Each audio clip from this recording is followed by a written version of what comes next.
All right, let's do a little bit of multiplication practice. First of all, as a reminder, anytime that you are doing work in your math notebook, whether I have shown you how to do this or not, you always need a heading with the date of what it is that you are working on. You also want to make sure that you're numbering your problems. So I'm going to go ahead and put a problem number 1 right here. And let's start with 325 times 5. Notice that as I copy the problem down, I have my problem number. I've put a little bit of space before my problem so that I don't get it confused. I've noticed that some of you are confusing the problem number as being part of the problem. And I've written a number on each line. I've drawn my line straight across. Next, I will take 5 times 5, which is 25. So my 5 stays here in the ones place. Now I bring my 2 up to the next place value. So the next thing I'm going to do is start with this 5, and I'll multiply 5 times 2, which is 10. Now I need to add this 2 up above, which gives me 12. Next, I will start again with the 5. 5 times 3 is 15.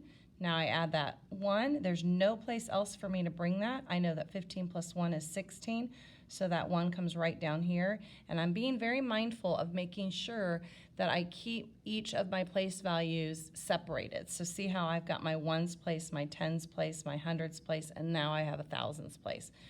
All right, so the other thing that I'm going to do, which I actually should have probably started with this, and I'm not going to make it quite so large, is I am going to estimate my problem. So I know that 325 is close to 300, so I'll keep that at 300. Anytime I have a single digit, I'm going to keep that the same. I don't need to round that because I can do 3 times 5. So 3 times 5 is 15. Now I have 2 zeros to attach to it, giving me a total of 1,500 or 1,500. As I look at these two, I see that those seem pretty reasonable. So I'm pretty happy with my answer. I'll go ahead and circle it. That brings me over here for problem number 2. For problem number 2, once again, I will put a little space between my problem number 1 and 2. And 223 times 51. First thing I want to do is estimate. 223, I will round that to 200 because that's easy to work with. And then 51, I'm going to make that 50. Again, something that I can do in my head. I know that 2 times 5 is 10, and then I will attach the 1, 2, 3 zeros to it, giving me an estimation of 10,000. All right, now it's ready for me to start. Taking 1 times 3, which is 3. 1 times 2 is 2. 1 times 2 is 2. So now I'm finished with that 1, so I cross it out just so I don't get confused. And I am now going to multiply 5 by each of these. But remember that 5 is worth 50, so I have to put a 0 in my second line. 5 times 3 is 15. Bring my 1 up to the next place value. 5 times 2 is 10, and I add my 1, giving me 11. My 1's place, my 10's place. 5 times 2 is 10. 10 plus 1 is 11.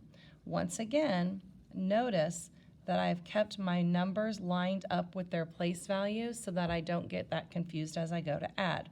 3 plus 0 equals 0. 2 plus 5 is 7. 2 plus 1 is 3. Then I have a 1 and a 1.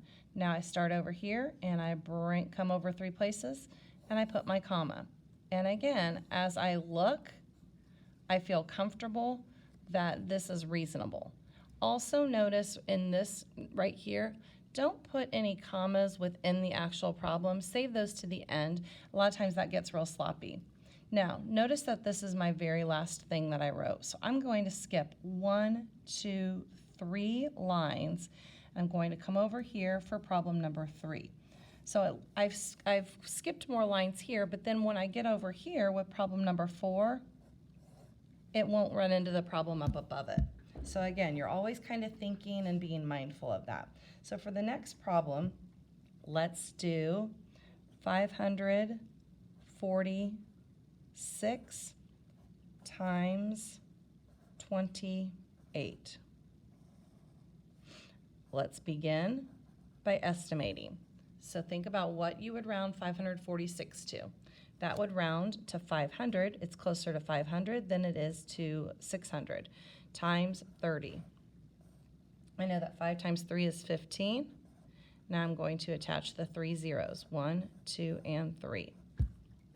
All right, so let's begin. 8 times 6 equals 48. 8 times 4 is 32. 32 plus 4 is 36. My 6 stays here, my 3 moves up. 8 times 5 is 40. 40 plus 3 is 43. Once again, notice I don't want to put a comma right here. Also, I'm going to X these out because I'm finished with them. Drop my 0. 2 times 6 is 12. 4 times 2 is 8. 8 plus 1 is 9. 2 times 5 is 10. Now I'm ready to add these together.